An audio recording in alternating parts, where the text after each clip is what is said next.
Welcome back. Today we're looking at a Barbarian Rend bleed build. Not a Whirlwind build, it is a Rend bleed build.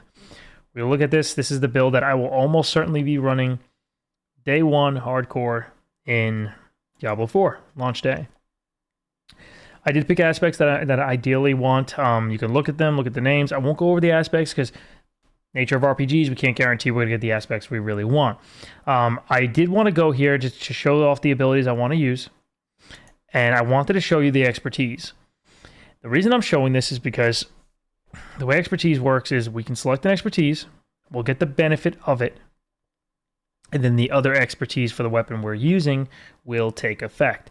The way I would do this build is I would always try to use a two-hand sword or axe. So, two-hand axe, increased damage to vulnerable enemies. They're like almost always going to be vulnerable. There is a chance to apply vulnerability. You can increase that chance depending on if you want to adjust the build in any way. And this is also going to be run in a team environment. I'll be running with a 4-player group, so we'll have vulnerable up almost all the time. You don't have to use this in a team group. You could certainly do it solo, but I'm going to show you some stuff.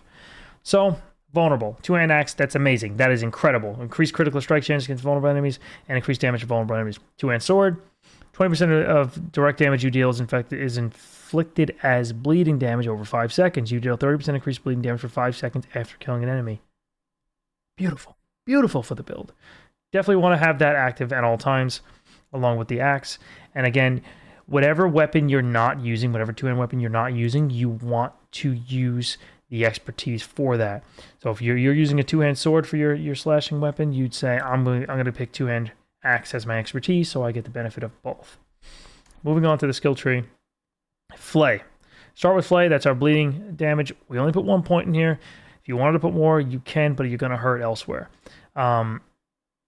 Enhanced Flay, obviously. 10% chance to make the enemy vulnerable for 2 seconds, which is great. Double this chance when using a two-hand weapon, so we'll have a 20% chance per use of Flay to make the enemy vulnerable. We want to make sure we're using a two-hander with this. That's how you get benefit of the expertise, and you will get that double chance to apply vulnerability. You can dual wield. You'll use it a little bit faster. It's certainly an option. When Flay deals direct damage to an enemy, you gain 3% damage reduction after once for 3 seconds, stacks up to 4 times. When you're playing on hardcore, we want this. If you're playing softcore, you want to make adjustments. Maybe you go for this. Maybe you go a little bit more glass cannon. You go battle Flay for more bleed damage. We got 20% chance to apply vulnerability when we use our core skills. Core skill, Rend, of course. That's our main bleed source. It does a crazy amount of bleed. We did max that 5 out of 5. Dealing direct damage with Rend extends the duration of vulnerable on enemies by 2 seconds, which is great because we're applying vulnerable in 2 different ways. We'll extend the duration. Rend deals 12% increased damage to vulnerable enemies, what we went with. The other option is direct damage with Rend grants 4 fury per enemy hit, up to a maximum of 20 fury. That's an option. Definitely could do that. It's not wrong in any way. In fact, I might be messing with this point as I'm leveling a little bit, and if I feel like it's really hard to generate fury, I might actually swap to that. Certainly an option. Moving on, this is without a doubt a must-have. You need to take this. There's no exception for that. You're playing hardcore, you take it. If you're not playing hardcore, do what you want. You must take this as hardcore. This is a little bit more optional. Damage reduction against elites increased by 9%. That works against bosses. Everything that says elites works against world bosses, works against dungeon end bosses, works against story bosses, act ending bosses. It works. Very good. Rallying Cry, put 1 point in there. Rallying Cry increases our movement speed, resource generation for you and nearby allies. Unstoppable, huge. Can't tell you how many times people have died when they're stun locked. You can't use a potion. If you don't have a way to get out, you are in trouble. The thing I want to choose, the modifier for it is the Fortify. Grants you 10% base life as Fortify. While Rallying Cry is active, you gain additional 2% base life as Fortify each time you take or deal direct damage. The other option is more Fury. You get Fury instantly, and you get higher resource generation. That is an option, and if you're going softcore, that's almost, you have to take that essentially. If you're going like your glass cannon thing, go for it. It is an option if you have a crazy amount of Fortify building up in your build, you're playing, and you're like, okay, it really is coming in very fast. I'm never hurting for Fortify. Swap this. Swap it. I might get to that point as well while playing hardcore. Certainly an option. Challenging Shout. Taunt nearby enemies gain 40% damage reduction for 6 seconds. While Challenging Short is active, you gain 20% bonus maximum life. Oof. That is beautiful. We didn't get any of the modifiers. Once Thorns, once they generate a little bit of fury every time you take damage. Don't think that's worth any of the points. Movement speed increase, 12%. You could pull points out of this. I chose to keep that max because we don't have Leap. As much as I love Leap and I really do want to take Leap, we don't take it in here and we go with the movement speed because taking that into account help get us to our enemies and out of enemy attacks quicker. But if you take points out of that, you could max pressure point, maybe put some more points in Flay, completely up to you. I did want to take Leap. I'll get to Rupture, and we're going to talk about Rupture. Warcry. We get increased damage dealt by 15% for 6 seconds. Nearby allies get that for 3 seconds. Grants us Berserking, which is great. And it gets us 15% base life as Fortify. There's a lot of ways to get Fortify in this build. You don't necessarily have to take them all. Like I said, you could adjust these. You say, okay, I'm going to take it out of Rallying Cry and put this here, but I'm going to keep this one. You can do that. But I personally don't think this Warcry thing is great. If at least 6 enemies are nearby when you cast Warcry, damage bonus is increased by 10%. I don't think that's all that good. Especially on bosses when there's not a lot of enemies around. So if you were going to change one of the fortifies, it would be this one. Get more resource generation, keep this one. This section here, important. You do see everything's max, 3 out of 3. Again, hardcore is in mind. Your shout skill effect durations are increased by 24%. There is a point where you could actually pull the points out of this and just leave one to get to the branching skills. The reason for that is you can get to the point, and probably will get to the point if you follow this build, that you can constantly cycle your shouts. So there's always at least one shout active at a time. And you do want to cycle them, and I'll show you why. Your shouts also heal allies for 3% of their maximum life per second. It also affects you, the user. It's not just allies, although that's worded weird. 3% of their maximum life per second. That's big. That's big. It's 3 per second. Definitely helps, and that's one of the reasons why you'd want to keep the shouts cycling. Keep those going at all times. And in addition, your shouts cause enemies to deal 12% less damage for 5 seconds. So if you use all 3 shouts right away, as soon as they run out, you're not going to have this. I know it does stack if you use them together. I wouldn't recommend it because you do want to keep this going. You want to keep the 12% damage reduction. That's the one thing that doesn't stack if you use all 3. So I do recommend cycling. You could use them all at the same time if you want. I mean, you gotta, I guess, have a head on your shoulders if you're cycling 1, 2, 3, and you're just timing them out. That's fine, but they do stack if you do want to use them together. One thing I would kind of warn people about is if you use the shout and you're not stunned, and then it's on cooldown, and you get stunned, you don't have a way to get out of it. That's a little bit of a concern. Be careful. But there's an immense amount of cooldown reduction for shouts. I'll show you. Moving on. Increase damage to close enemies and gain 6% distant damage reduction. Helps us stay alive, helps us do more damage. This is a must. Bleeding slows enemies by 10%. And then, of course, this one, your bleeding effects deal 18% increased damage to vulnerable enemies. So a lot of vulnerability stuff. Fortify. More ways to get Fortify. As we take damage, we get Fortify. While you have Fortify for over 50% of your maximum life, you deal 12% increased damage. Increase the damage reduction gained while you're Fortified by an additional 6%. If you're hardcore, you could pull these 3 points out. You could pull these 3 points out. It's completely up to you. I have been considering doing this, but we'll see. We'll see. I've been playing with that in my mind because they're both damage increases in the tree, but this would increase the damage of your main damage ability, Rend. But it wouldn't increase, if you put it in the Flay, it wouldn't increase Rend's damage, obviously, so it's something to consider.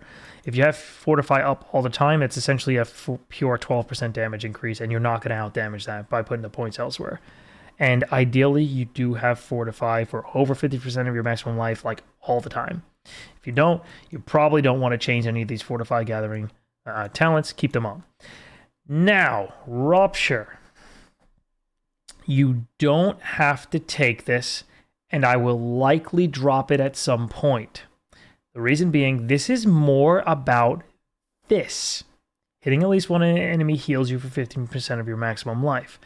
That is why we take Rupture. It's not for the damage. But it could be. Oh, let's explain that too. Ripping your weapon out of enemies during Rupture causes an explosion and deals 30% bleeding damage over 5 seconds. Meh. It's okay. It's alright. But this build is not about fast group clearing. I am going to be playing in a 4-player group. There are going to be players that help clear bigger packs of enemies quicker, and we don't have to I don't have to worry about clearing packs too quickly. They're going to help do that, but you certainly can. You still clear quite well with Ren. You clear at a decent speed. Not as fast probably as Whirlwind, but you will crush Whirlwind's kill speed on bosses with this build. You'll destroy it. And Whirlwind kill speed, Whirlwind bleed build is not going to kill bosses as fast as you. And that is the most dangerous content in the game. That is the content you want to be able to clear fast and get the hell out of those fights as quickly as you can, because that is where you're going to lose a lot of your hardcore characters. Boss fights. So we want to do damage to them, we want to get out of them. I would not build for crazy crowd clear and then struggle on boss fights. Wouldn't recommend that build because it gets risky. And it gets risky because you start running out of potion charges. And that's where stuff comes into play, like your heal and then your heal from Rupture. If we find that during our gameplay, which none of us really know, maybe we hit World Tier 3 and things kind of change, are we constantly using potions in boss fights and running out of them? If we are, we want to be able to sustain. We want to be able to stay in the fight without constantly using our potions to do so. Because if we run out of our potions, we'll be running around like crazy, trying to survive, wait for potions to drop, and then go in there, or wait for crazy cooldowns. It's not a good situation to be in hardcore. So the idea is we have a massive 15% health heal here, and with the Barbarian, your maximum life is going to be enormous. That's the idea. However, you can change it to actually go Death Blow and gain Berserking from here. So you have 2 sources of Berserking now. One's from your Shout, one's from Death Blow, and it does crazy boss damage. Rupture, it can add damage, but it usually doesn't. Because what it does is it rips all bleeds off of an enemy and does the bleed damage instantly. It can crit. So you can take whatever bleed you have and do more damage when you use Rupture. But it generally doesn't happen too much, and this is not a huge crit build.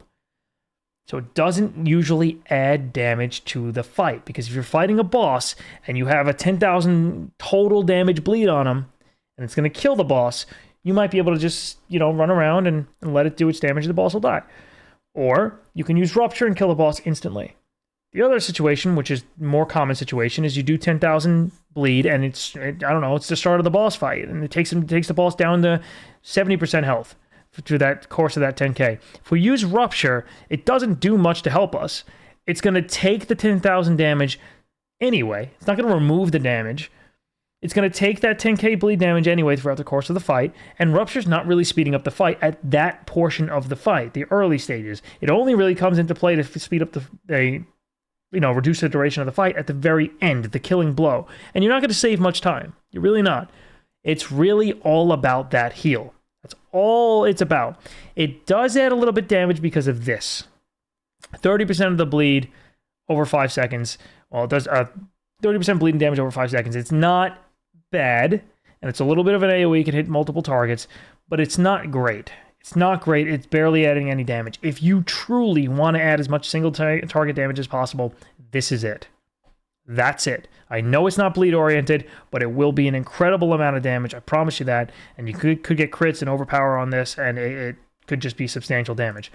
But we go Rupture for the heal, and let's just say you happen to get Fields of Crimson. While using this weapon, damaging at least one enemy with Rupture creates a blood pool that inflicts bleeding damage over 6 seconds. Enemies standing in the pool take 10% increase bleed damage. So it inflicts bleeding damage, and they take more bleeding damage. That is on Rupture. No one has ever tested this. No one's tried it. Could be incredible. It also adds cooldown reduction for Rupture and ranks to Rupture. So if you do get that, that's probably a take. You probably take Rupture, no questions asked. And one thing I'll point out is as you level Rupture, the only thing that happens is its cooldown goes down. So if it adds ranks to Rupture and cooldown reduction to Rupture, we might, who knows what those numbers end up looking like. Could have like a 4-second cooldown on Rupture and constantly be applying those pools everywhere. Something to consider.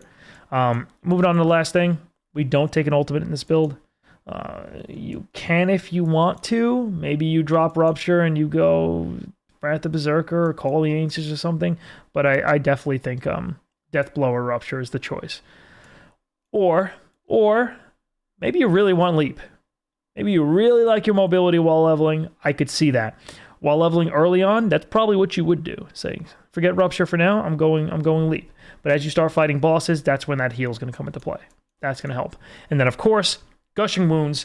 When causing an enemy to bleed, you have a chance equal to your critical strike chance to increase the bleed amount by 100% of your critical strike damage bonus. Overpowering a bleeding enemy creates an explosion that afflicts 11% bleeding damage over 5 seconds.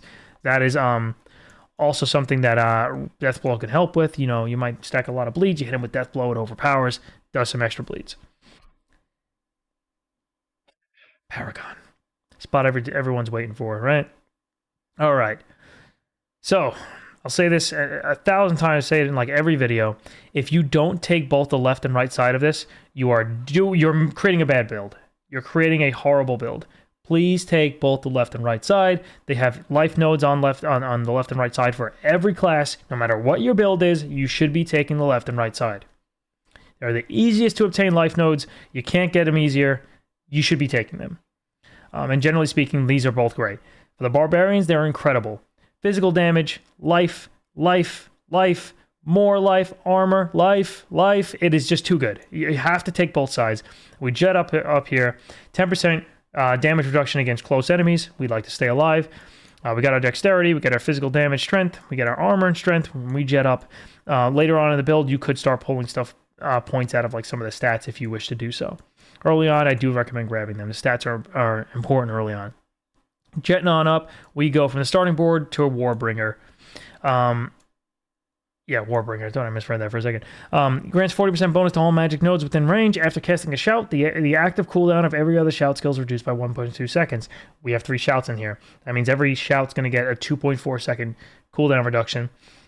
Use the taunt. It's going to reduce the other two shouts cooldown by 1.2 seconds. You use another shout and taunt, and the other one that originally reduced its cooldown is going to reduce it by another 1.2. So it'll be a 2.4 second cooldown reduction for each of them as you cycle between your shouts. Very good. Physical damage, strength, resistance to all, and then the only legendary node we pick up on the Barb. For every 75 Fury you spend, you gain 12% of your maximum life as Fortify. You have to take this. It is quite literally one of the best legendary nodes in the game across every class. Take the damn thing. Trust me. It is very important. Another way to gain Fortify. And like I said, if you find that, damn, I have a lot of Fortify coming in, I'm always at like max Fortify, pull a point out of the shout and then put it in the other option for the resource generation. And again, if you're like, what is he talking about? That was this one. Pull it out of here and you put it in Tactical Rallying Cry. So moving up, I'll say this. Whatever path you choose is acceptable. You can do whatever you want. They're both great paths to take. We do get 4 boards in here, which is 5 glyphs in total. You can go right, you can go top, up to you. But if you go right first, so we're going to work our way up here no matter what. We're getting life and maximum fury. We run up here. You could save points. You could say, I'm going to pull the point out of the maximum fury here. You could certainly do that and put a point elsewhere. Let's say we do that and we come up here. I'll show you like it's customizable. You can do stuff like that. You don't have to take it, as is. There is room for customization. So we got Fortify generation, more ways to get fortified, ups how much we get. Damage while we're fortified, increase our damage. We jump over to the right. We get a glyph, we get a disembowel glyph that killing an enemy has a 10% chance to reduce the cooldowns of your non-ultimate active cooldowns by 1 second. Every 5 willpower, we do more bleeding damage. So we got our willpower here. We grab damage reduction from close enemies. That is incredible. As a barbarian, we are almost always going to have every enemy close to us. That's the nature of the class, right? So we get our damage reduction. Then we're going to jump up. Let's say we do it that way. Then we jump up. We get our life. If it was me, first thing I would do is I'd run up. I'd grab this life. Then I'd go to the right. Go for the damage reduction. Then I'd come up. This is where we start getting our heavy damage and our a little bit more damage reduction. Damage reduction from enemies that are bleeding. We get a lot of that. We get our glyph here. Damage reduction, the more fortify you have, more fortify, good stuff. And then we start getting some damage here. 10% physical damage over time. So we're starting to get our bleed specific stuff. 10% physical damage over time. 4% damage to bleeding enemies. So more damage to enemies that are bleeding. And then the bonus is another 10% physical damage over time. So I promise you the damage is it's coming in this build. It does exist. You'll stay alive and you'll get the damage. This here is your fire resist, your armor. It's a good tree to have. More damage to bleeding enemies. A glyph here, 5% increased critical strike chance against bleeding enemies. That is great, and one of the reasons why that is great,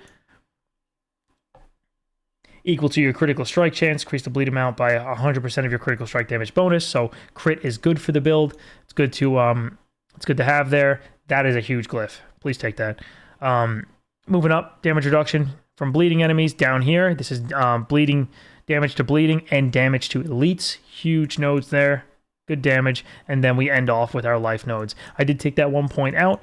Completely up to you what you do with it, but you could certainly go maximum fury as well.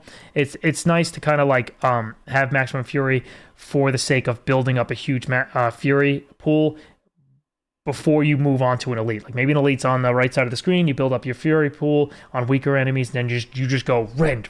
You just dump the fury, crazy amount of extra hits on him because the maximum fury allowed you to get like an extra rend in there for a boss. And you could even like, you know a boss is ahead, so you enter the boss room and then you start with an extra rend essentially. So it's not a bad point to have, not a bad point to take at all. Something to consider. But that is the end of the build, and like I said, don't chase the legendaries. There's only one good legendary node for this build. Yeah, there's some that you can benefit from while berserking and stuff like that, but the points to get it, it's just not worth it. It's not worth it. You lose too much. We're going to take a look at our stats real quick. We got 40% life on there, 980 armor, 50% armor contribution, a good amount of fortify, resist all, fire resist, not bad. One thing I will tell you, make sure when you're gearing, you are gemming for the resist that you're going to be low at. Because you are going to be low at some resist, maybe not so much fire, but you do want to gem for the other resist, something to take into account. But it does have high life. It has a very high damage versus bleeding elites. You got fortified, you get damage reduction from bleeding enemies, damage reduction while fortified, damage reduction from close. So you do have a lot of ways to stay alive. It's definitely very, very good in terms of survivability, and it's balanced quite well, in my opinion, between your damage and your survivability.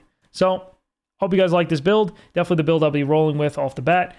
If you have any questions, concerns, anything that you changed up, any other way you changed it, different boards you might have used, let me know. Always happy to hear from you. But thank you so much for watching. I'll catch you guys in the next video. Later.